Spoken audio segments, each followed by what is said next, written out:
벌써 이렇게 온라인 예배를 드린 지 오늘로 4주가 되어 갑니다. 그러다 보니까 한 달이 다 지나게 돼서 여러분들 마음이 어떠신지 모르겠습니다.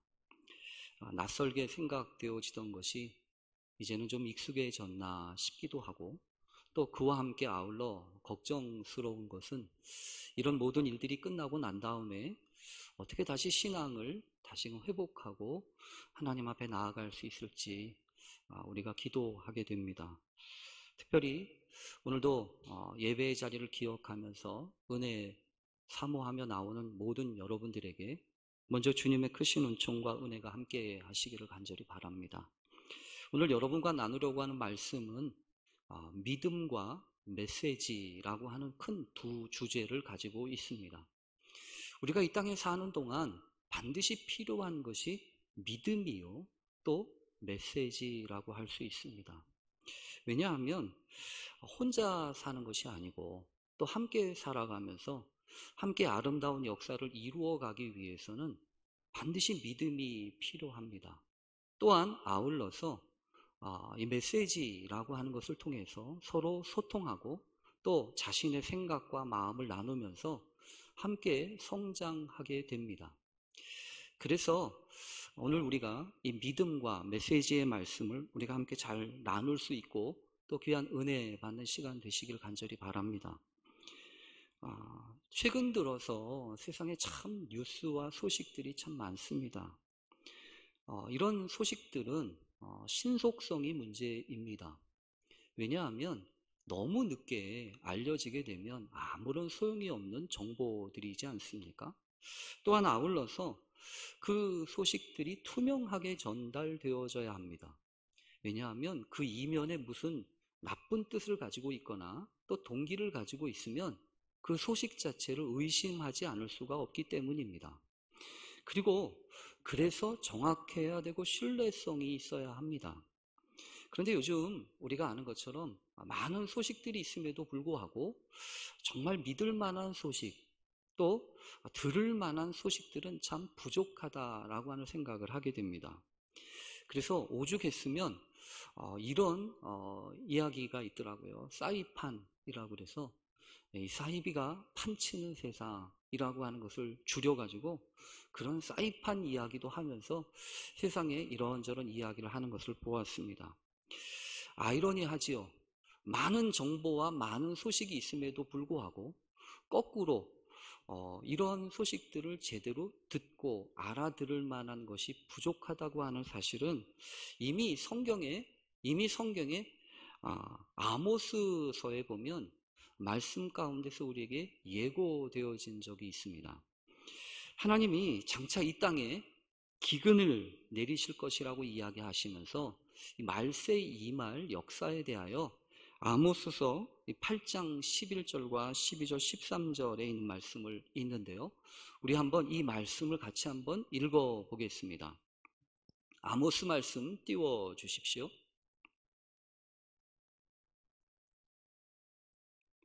제가 읽겠습니다.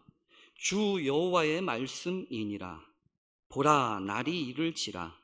내가 기근을 땅에 보내리니 양식이 없어 주림이 아니며 물이 없어 가람이 아니요 여호와의 말씀을 듣지 못한 기갈이라. 사람이 이 바다에서 저 바다까지 북쪽에서 동쪽까지 비틀거리며 여호와의 말씀을 구하려고 돌아다녀도 얻지 못하리니 그날의 아름다운 처녀와 젊은 남자가 다 갈아여 쓰러지리라. 여러분, 그런 날이 올 것이라고 말씀하셨습니다. 아무리 말씀을 구하려고 여기저기 동쪽과 남쪽과 북쪽과 서쪽에 이르기까지 동서남북을 다 다녀도 하나님의 말씀을 듣지 못할 날이 올 것이라고 하는 이야기입니다. 여러분, 우리가 오늘과 같이 이런 일이 있을 것이라고 언제 생각했습니까? 모여서 예배도 드리지 못하게 될 날이 올 것이라고 누가 생각을 했겠습니까? 그런데 오늘 우리에게 닥친 이런 상황은 다시 우리가 분명히 기억해야 될 것이 있습니다. 아직은 우리가 앞으로 경험하게 될 영적인 커다란 환난과 위기에 비하면 아무것도 아니라는 얘기입니다. 왜냐하면 지금은 그래도 온라인으로 예배를 드릴 수 있기 때문입니다. 지금은 그래도 이렇게 저렇게 말씀을 들을 수 있는 때이기 때문입니다. 언제든지 마음만 먹으면, 언제든지 생각과 자세만 갖추면 예배할 수 있는 때가 바로 오늘과 같은 때 아닙니까? 그래서 어려움도 있지만 한편으로 우리에게 닥칠 그 마지막 때 위기를 생각하면 그래도 견딜 만한 겁니다. 오히려 하나님, 그래서 우리가 이때에 준비해야 합니다. 하나님, 우리가 이 마지막 시대를 어떻게 어떤 믿음으로 살아야 할 것인지, 그리고 또한 이 시대를 향하여 어떤 메시지를 듣고 또 어떤 메시지를 나누어야 할지에 대하여 우리가 기억해야 합니다. 살펴볼 수 있어야 합니다. 최근 들어서 여러분도 아시는 것처럼 신종 코로나 바이러스의 그 집단 감염지로 이 교회에 대해서 주목하는 성향이 많아지고 있습니다. 가뜩이나 신천지 집단으로 인해서 잔뜩 민감해진 탓에 각종 매체들은 앞다투어서 교회와 관련된 여러 가지 부정적인 뉴스들을 쏟아내고 있습니다. 그래서 어쩐 면에서 보면 그동안 애써서 외면해왔던 교회의 민낯이 드러나고, 또한 어리숙하고 통제되지 않는 부분들과 또 여러 가지 어떤 면에서는 이기적이고 편향적인 모습들을 우리가 발견하게 됩니다. 그래서 세상 사람들은 이미 신천지하고 너희하고 다른 게 뭐냐? 라고까지 이야기하지 않습니까? 여러분 주의해야 합니다. 왜냐하면 교회를 잘 알지 못하는 사람들이 교회에 대한 이야기를 하는 상황을 주의해야 합니다.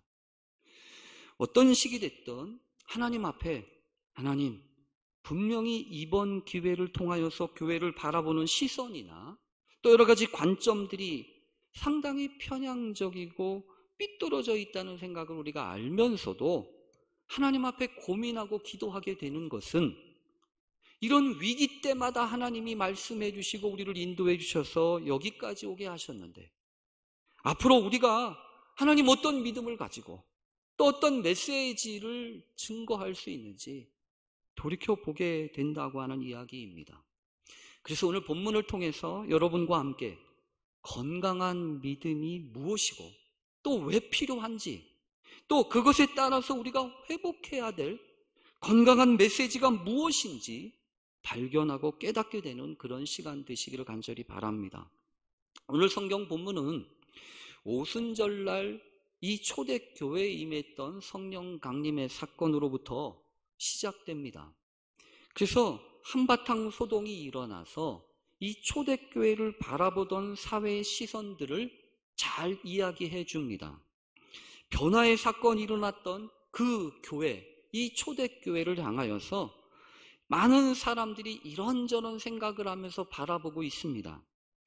특히 급하고 강한 바람같이 임하셨던 성령, 불의 혀처럼 갈라지는 것들이 각 사람 위에 임하여 있으셨던 그 성령의 역사를 따라 사람들이 방언으로 이야기하고 또 방언으로 기도하기 시작했을 때 놀라운 사건이 벌어지지 않았습니까? 그것은 거룩한 소통이었습니다.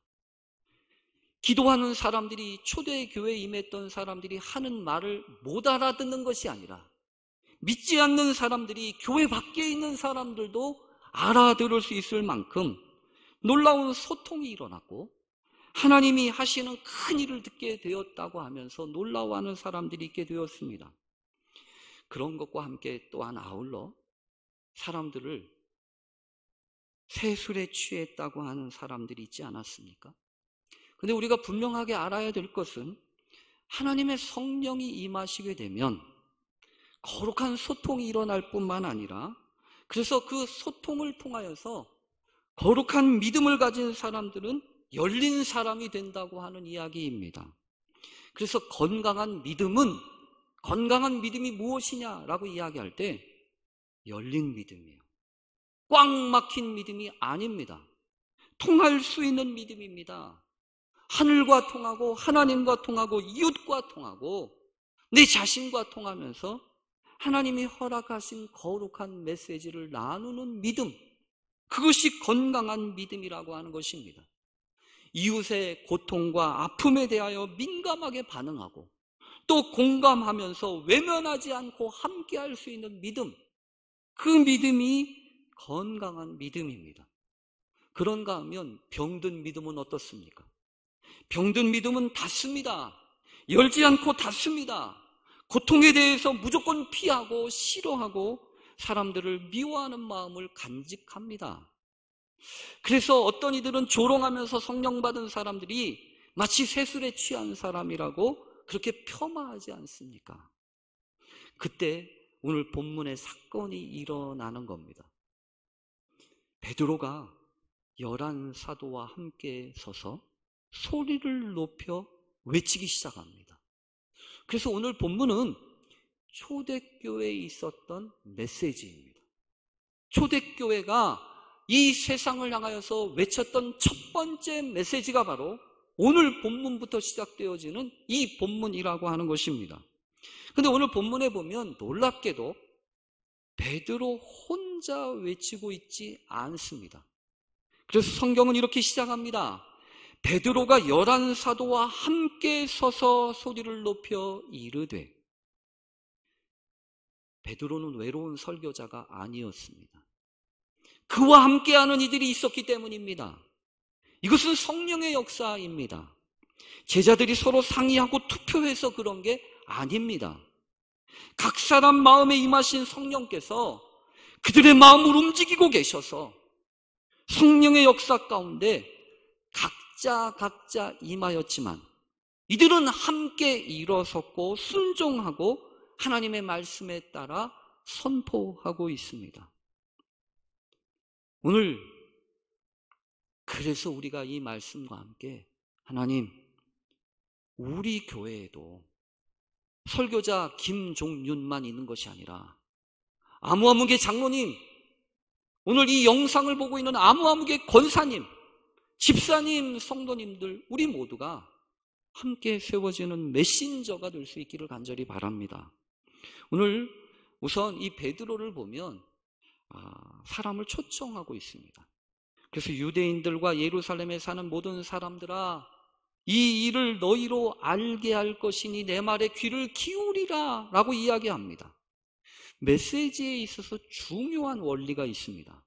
그것은 선포하는 사람과 그 메시지를 듣는 사람들과의 관계입니다. 그래서 메시지는 그냥 쏟아붓는 게 아닙니다. 소통하는 데 있습니다. 그래서 초청을 했고 귀를 기울이라고 요청을 하지 않습니까? 오늘 이 시간 이 예배를 드리면서 또 온라인 예배를 드리면서 잘 들리지 않는 음성에 귀를 기울이고 또 잘 보이지 않는 그 화면에 눈을 맞추면서 하는 우리 모두에게 주의 성령이 임하시고 말씀해 주시는 역사가 있게 되기를 간절히 축원합니다. 베드로가 참 그런 점에서는 우리에게 생각하게 많이 해요. 생각할 거리를 많이 줘요. 왜냐하면 사람들의 궁금함과 사람들의 이야기를 이야기하면서 주의를 끌고 있지 않습니다. 끌고 있다는 이야기죠. 오늘날 교회에 대해서 사람들이 무엇을 관심 갖고 있습니까? 저 사람들 오늘 예배 모이나 안 모이나 이거 관심 갖잖아요. 그래서 우리가 할 수 있는 말이라고는 아니에요. 우리 예배 안 드려요. 우리 온라인으로 예배 드려요. 그 얘기를 하면서도 교회가 할 수 있는 메시지가 그것뿐인가? 우리가 할 수 있는 말은 그 말뿐인가를 고민해야 합니다. 오늘 성경을 보면서 베드로는 여러분 그 마음이 있었던 거예요. 저 사람들 세술에 취해서 라고 하는 그 사람들을 향하여서 알려주고 싶은 마음이 있었던 거예요. 여러분 베드로가 왜 이렇게 얘기합니까? 억울해가지고 오해를 받고 있어서 그것을 바로잡고 싶어서 이야기를 하는 겁니까? 무언가 밝히고 싶은, 설명하고 싶은 마음이 있어서 그러는 겁니까? 물론 그런 마음도 있다고 여겨집니다. 그러나 분명한 것은 베드로의 마음 가운데 무언가 변화가 있었다고 하는 겁니다. 메신저로서 하나님의 말씀과 이 메시지를 전하는 이 베드로의 마음과 성령을 받았던 그 11 사도의 마음 가운데 하나님이 주시는 마음이 있었다는 거예요. 여러분, 그 마음이 무엇입니까? 예레미야 20장 7절과 8절, 9절에 보면 예레미야 선지자의 이야기가 나옵니다. 예레미야 선지자는 우리가 아는 것처럼 예루살렘이 멸망받고 있었던 상황 가운데 탄식하며 눈물로 메신저로서 감당했던 사람 아닙니까? 근데 그가 이렇게 탄식합니다. 예레미야 20장 7절에 보면 여호와여 주께서 나를 권유하심으로 내가 그 권유를 받아 싸우며 주께서 나보다 강하사 이기셨으므로 내가 조롱거리가 되니 사람마다 종일토록 나를 조롱하나이다. 내가 말할 때마다 외치며 파멸과 멸망을 선포하므로 여호와의 말씀으로 말미암아 내가 종일토록 치욕과 모욕거리가 됨이니이다. 치욕과 모욕거리가 돼서, 그래서 이 예레미야는 이렇게 생각했습니다. 내가 다시는 여호와를 선포하지 아니하며 그의 이름으로 말하지 아니하리라 하면, 그러면 나의 마음이 불붙는 것 같아서 골수에 사무치니 답답하여 견딜 수 없나이다. 많은 분들이 그런 이야기를 하십니다. 집을 나갈 수가 없으니 도대체 답답하다고. 도대체 집에 콕 박혀가지고 애들 삼시세끼 밥 해주느라고 힘들어 죽겠다고. 여러분, 우리가 답답해야 하는 것은 집 밖에 못 나가서가 아닙니다. 골수에 사무칠 정도로 외쳐야 될 말씀에 대한 열정과 감격이 우리 가운데 없다는 것이 문제입니다. 하나님, 우리가 집 밖에 나가지 못해서 답답한 것이 아니라 외쳐야 될 말씀이 없기 때문에, 외쳐야 될 메시지가 없기 때문에 답답하게 해 주십시오. 그렇게 우리가 기도해야 합니다. 베드로는, 여러분, 우리가 잘 압니다. 무언가 말하는 데 있어서 둘째가라면 서러웠던 사람 아닙니까? 그래서 그는 평소에도 이런저런 멘션이나 어나운스먼트들을 많이 가지고 있습니다. 근데 그가 하는 메시지들을 보면 대개 어떤 메시지냐 하면 남을 깎아내리고 자신을 높이는 메시지였습니다. 그래서 예수님이 십자가에 대한 이야기를 하셨을 때에도 주여, 모두 주를 버릴지라도 나는 결코 버리지 않겠습니다. 다 버릴지라도 나는 절대로 주와 함께 죽을지언정 주를 부인하지는 않겠습니다. 라고 이야기했던 사람입니다. 그런데 그가 십자가를 경험하고 난 다음에 주저합니다. 더 이상 이제 함부로 말할 수가 없구나 라고 하는 생각을 합니다.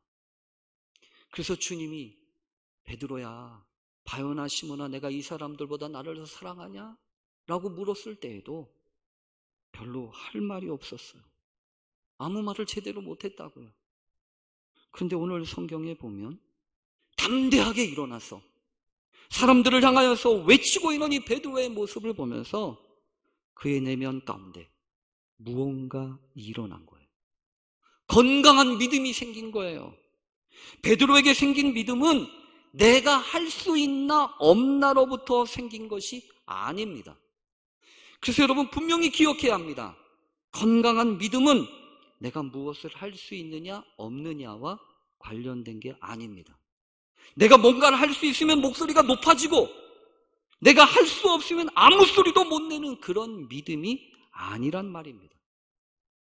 내가 할 수 있건 없건 그것이 중요한 게 아니라 하나님이 하시는 일에 대한 믿음, 그 믿음이 베드로의 믿음이었고 그 믿음이 메시지를 낳았다고 하는 이야기입니다. 어려움과 위기의 순간일수록 우리가 기억해야 되는 것은 하나님, 어떤 메시지를 우리에게 주시는 것입니까? 또한 우리는 어떤 메시지를 해야 합니까? 입니다. 사람들을 초청한 다음에 베드로가 했던 첫 번째 말은 이것이었습니다. 때가 제3시니 너희의 생각과 같이 이 사람들이 취한 것이 아니다. 3시라고 하는 시간은 오전 9시를 뜻합니다. 오전 9시가 제3시인데 이 오전 9시의 시간, 제3시의 시간은 여러분 어떻습니까? 하루의 일과를 시작하는 시간 아닙니까? 그래서 여러 가지로 바짝 신경이 쓰여지는 시간이에요. 당장 내일을 생각해 보십시오. 당장 내일 9시쯤 되면 무슨 일부터 하실까요? 생각과 일 가운데서 내가 해야 될 일 때문에 팔팔 돌아가는 시간 아닙니까? 현실적으로 가장 세속적인 시간이에요. 여러분, 그런데 바로 그때 오늘 성경 베드로가 이야기합니다. 성령이 임했다고 하는 거예요. 제3시에 하나님의 성령이 임했다고 하는 거예요. 저는 온라인 예배를 드리면서 이런 고민을 했습니다. 때와 장소는 중요하지 않으니까 시간은 반드시 지켜야지. 그래서 온라인 예배 파일을 올려놓고 그냥 편안한 시간에 그냥 아무 때나 보는 거 이거 적합하지 않아. 그래도 11시에 마음을 비우고 하나님 앞에 집중해서 하는 거라도 해야 그래야 되는 줄 알았어요. 근데 오늘 성경을 보니까 이때까지도 하나님이 주관하시는 것 같아요. 때까지도. 오히려 제3시라고 일컬어지는 이 하루를 시작하는 아침 시간, 그 시간에도 성령님이 임하시고 우리의 마음과 우리의 심령을 주관하신다고 한다면 얼마나 좋을까라고 하는 소망을 갖게 되었습니다.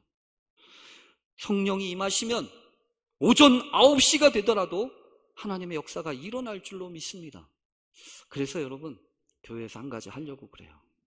그동안에 새벽 기도회를 잘 못했잖아요. 새벽 기도회를 못해서 새벽 묵상지를 전달해 드렸는데 아무래도 새벽 묵상지 가지고는 부족해서 그 묵상을 돕는 새벽 말씀을 바꾼 그 매일의 양식처럼 아침 묵상을 영상으로 좀 말씀을 정리해서 나누고자 하는 마음이 있어요.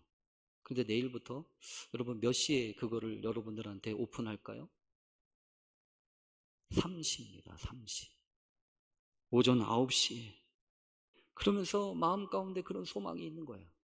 하나님, 하루를 시작하면서 하나님 앞에 기도하게 해주십시오.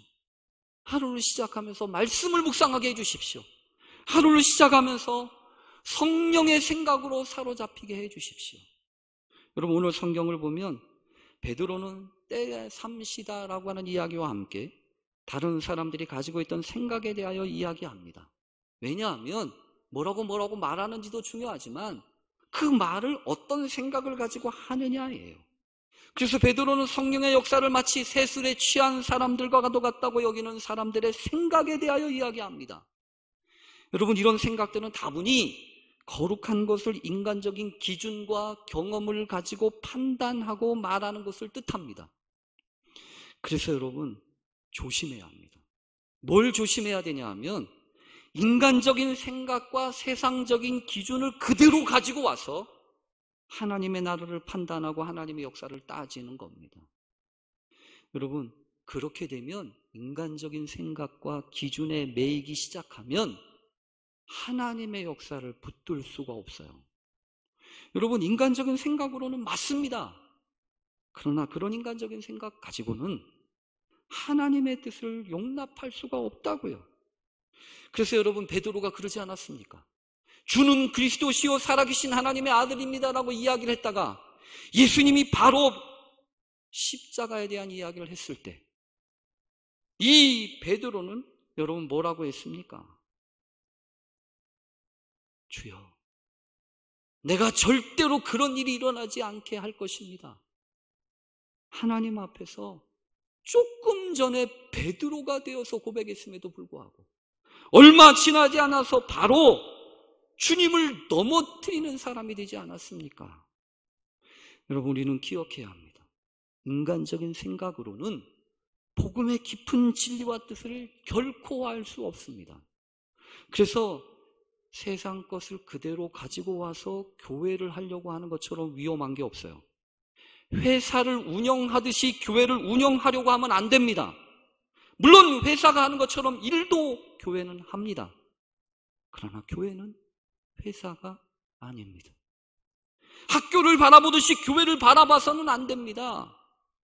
교회는 가르침도 있지만 교회는 학교가 아닙니다. 메시지가 있는 곳이라는 거예요. 하나님이 이 세상을 향하여서 외치는 메시지가 있다는 거예요.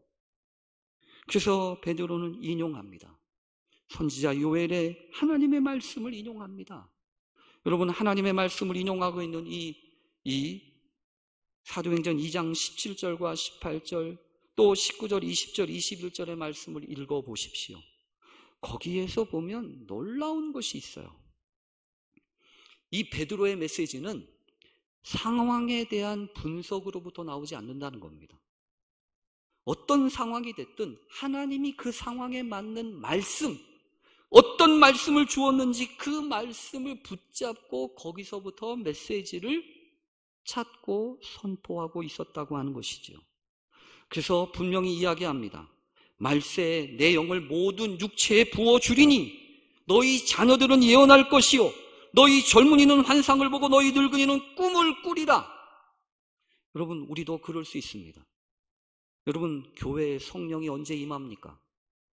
성령이 언제 임했는지 우리는 알 수 없지만 분명한 사실은 젊은이들이 환상을 보는 때 성령이 임할 것입니다. 늙은 분들이 꿈을 꾸기 시작할 때 성령의 충만함을 입은 것입니다. 다른 사람 보지 마십시오. 늙은 내가 새로운 꿈을 꿀 수 있는지, 젊은 내가 환상을 볼 수 있는지를 체크하십시오.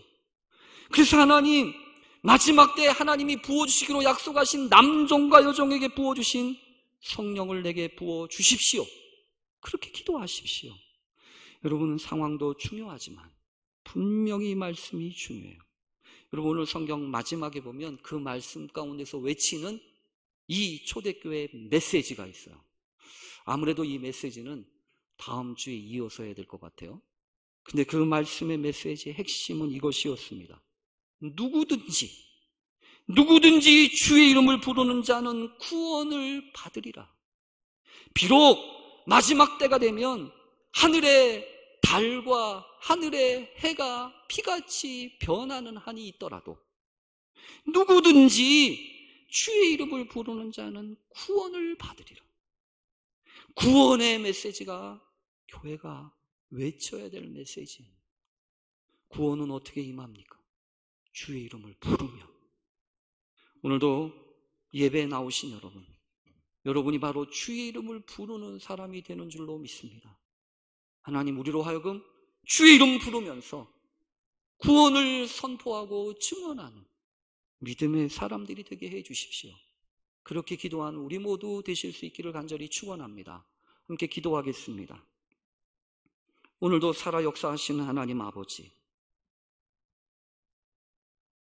할 말이 우리 예배 안 드려요 라고 하는 말만 되지 않도록 주여 우리를 불쌍히 여겨 주시기를 간절히 원합니다.